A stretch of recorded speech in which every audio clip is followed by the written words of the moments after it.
Kapale naye bambi yetegekera kuwasa. Bulijjo mukyala amuyine wakoba yakamufuna. Yakamufuna. But omukyala yatubulidde kika Kapale kye yamuzuddemu ekito. Mune bwe mutono bwe mumanyira abantu bazuula ebintu ebyenjalo mu basajja baabwe. Ngamba Kapale yazudde ki mu mukyalo kwa Kapale bbanga lyonna abaddewo ng'ali yekka. Abadde akyanoonya. Abantu abatuufu tebalabika. Gwe amufunye. Omutuufu. Bamukunanaagira ddamu ye oba nedda tuveewo tukwa tulina ebyokkola ebirala. Omuti. Ndimufuna emeka. Namufuna dda. Nakikutwalira ebbanga okukireereza mulayi. Kyetegereza kibuuzo ky'obuuzo. Weetegekera ky'ogenda kulwana. Ekikulu ogenda n'otwalamu ka speed bwe tutuuka awo. Nze tewazikiriza kwogera. Kapale agamba nti yafunye omukyala ow'ebirooto bye bulijjo alaba Bobi Wine ne Babbi nga bamulumya. Koye. Naye kaafune ku mukyala alumyeko. Agambye alabye ku mbaga ya Bobi Wine yamenya ebitoke ye yegenda mmenya mayumba. Mayumba? Kyala muyitirivu ono. Omulaba? Kawuki baaba. Sukali abadde amulumiranga mu nnyumba yekka kati afunye anaamutabulamu ku mazzi. Kawuki mutindo. Maanyi Ssereebu yabubi. Toza tuwe kawuki oyo. Weewaawo nange nsanyusa okunkyazaako ku byokya ku weekend kireka nange njokya. Era ntimusobola kukyazaako omuntu nga tayokya. Si bwe kiri. Ogamba otya? Ndi wano omukolo gumpuuba. Siri bulungi omutima gumbe tujja gubaluka amawolo geekyanga. Kugamba ndi abadde sibikolangako. Siri bulungi n'akamu. N'obbagula banatera n'obbagulawo. Ekyo kyokka kyensanyukidde mu bulamu bwange nti meeting yange grand opening yange ya meeting egenda beerawo ku lunaku olulungi nga bamaze n'okuggulawo ebbaala. Ekyo kyokka kikyali ssanyu lyenkyalina. Otugambye oli mulaavu. Ni mulaavu naye bala naye laavu si nyangu bintu bikaluba.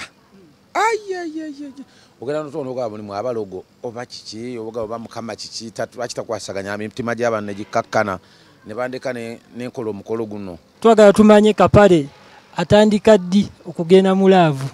Myaka kati girimu 2 n'emyezi nga 3 bwe mbamba zeemu nga seerabidde. Nono omukyala omupya. Ate omukadde yaliwa. Anti kati omukyala yali mukyala kati agenda fuuka mukazi. Omukyala ye muntu ajja n'ajjako ewo n'asulayo n'agenda. Egwe bayita omukyala aba akyadde n'agenda.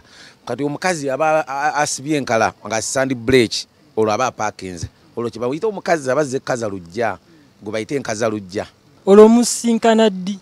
Twasinkana era twasinkana mu church ya Pastor Bugembe. Nali ngenzeyo kulaba dayisingenze saba nali ngenze kulaba Pastor Bugembe. Nga mukwano gwange kuba Pastor Bugembe kyali wange. Omwala je namulaba. Naye nga ze mu counseling obe misano babwe ebitu.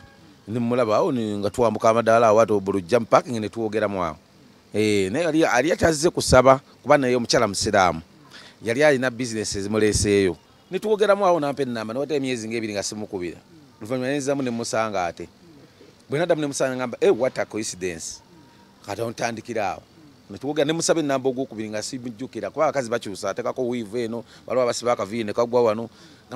Ne mwana nga omwala ero nga ngenda kafiga akalungi nenga ngenda okumusaba ennamba era nezamu ne mukwana buto nampe ennamba nga mweri n'enswalamu awo saate seke naye nenekazamu nga wakaviiri oli wali osibye kano kati era ogize kano ne tubireka ntandikira awo okwogera nga bw'omanyira naawe bw'osisinkana abantu abapya saali serious naye era teyali serious naye kati oluvannyuma ennyo ne mulaba nga mukazi mukakkamu nze mayifa ab'enkima tuwogerayogera nnyo tukaayana olabira ku bebe kkulu ebikulu takanye bitooke bye bigwa John Segawa baani gwe kenyini mugerwa yakati bwe namukayanyanga nga tunyumya ne mukayana nandaba nga ate yasirika nawuliriza ate nga sifuna ngo mukazi ampuliriza bwebityo n'ateekawo embeera kubanga baganda bagamba ezenkanankana n'ebisikite zaaka ngenda okulaba bwebityo ate ngenda okutuuka eri ennamboole kisawe bakisawe kyonna obudde obutototolotto nenga walukaga yali mutuufu. Wasazeewo ku myaka ng'omaze n'ofuna sukaali olukokole okuva omwana w'abenje ekidaala?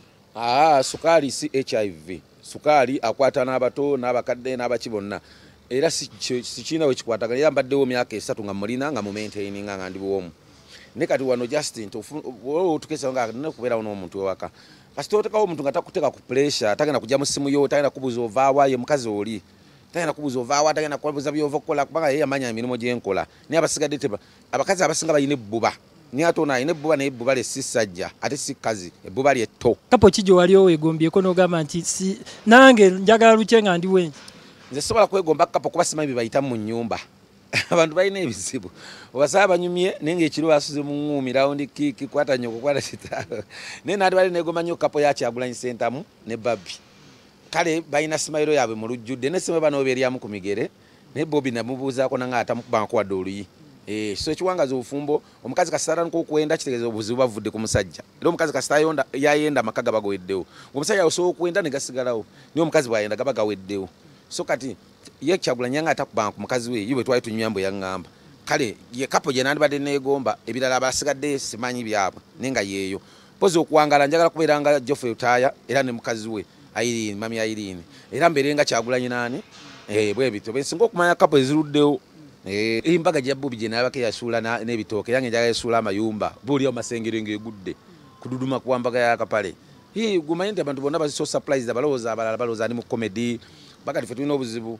bobeera comedian tolina kyokola kibeera serious ne bokola ekintu ekiri serious abantu abamu basigala bakulitisayizinga bakola biki bajajinga bakola bingi ne this time around mbagamba I'm more than serious nabagamba wembeera ku stage bampita Kapale wemba siri ku stage bampita Kawuki Simon musajja wankima bona busire kwini ogenda bukolera kibbo bwatandise okujja mu inbox buyomba naye waliwo omuntu nga yalina omutima gwe munsi nga akwagala obeeraawo akukuumiraawo obeereka akulyake nga akulirako mpola kugamba mutuufu akubeezaawo naye nga takuwa kiddako 222 sikyagala mikwano yimbeeza mu kifo kimu njagala kumuvinga time is time tozanyisa obudde bagenda vayo banjira n'omukyala batandise omulumba mu inbox bamuvuma yadde atidde era jjo twabadde wasenga ne bamukumaakuma gakkana omuntu gwe wafumbirwa ali popular amanyikiddwa nnyo abantu bangi abamanyi bajja kuvuma paka naye bajja mala bawummule waliwo omwala gwe nalina bali bamuyita Agnes Nakibuule nali mwagala obulamu bwange bwonna yanditira n'okuzimbako akayumba kewamala kuba nalina zimbawo kalinaawo niyo olwokuba nti mama yaŋŋamba omwana wange bayagala omwasa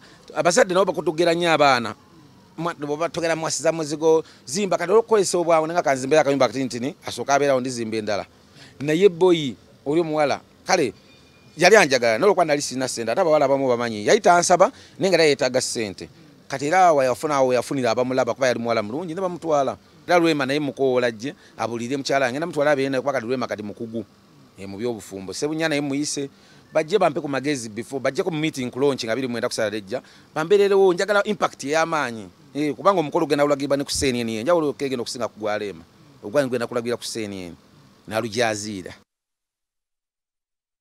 sondoza mugulinde kwa lujaziira naye mukulu oti Kapale oli serious tawaga ali mutuvuga kalayini kusondera obusende bwaffe obwa January okola ekigambo wano naye kale omukulu nawe nali ntudde bagamba omukulu alina mukuga bakadi ne talina na mugole si Kapale ne waliwo omukulu omulala eno wano ku Masenge bannange naye kale bwe gibanga bituufu omanyi mwe bacomedians mmwe ate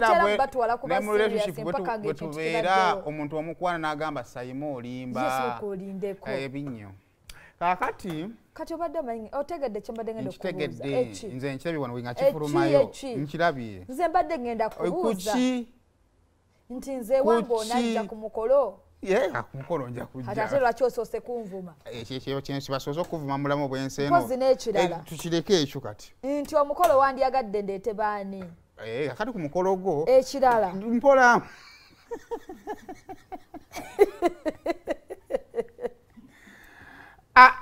olemwa bannaye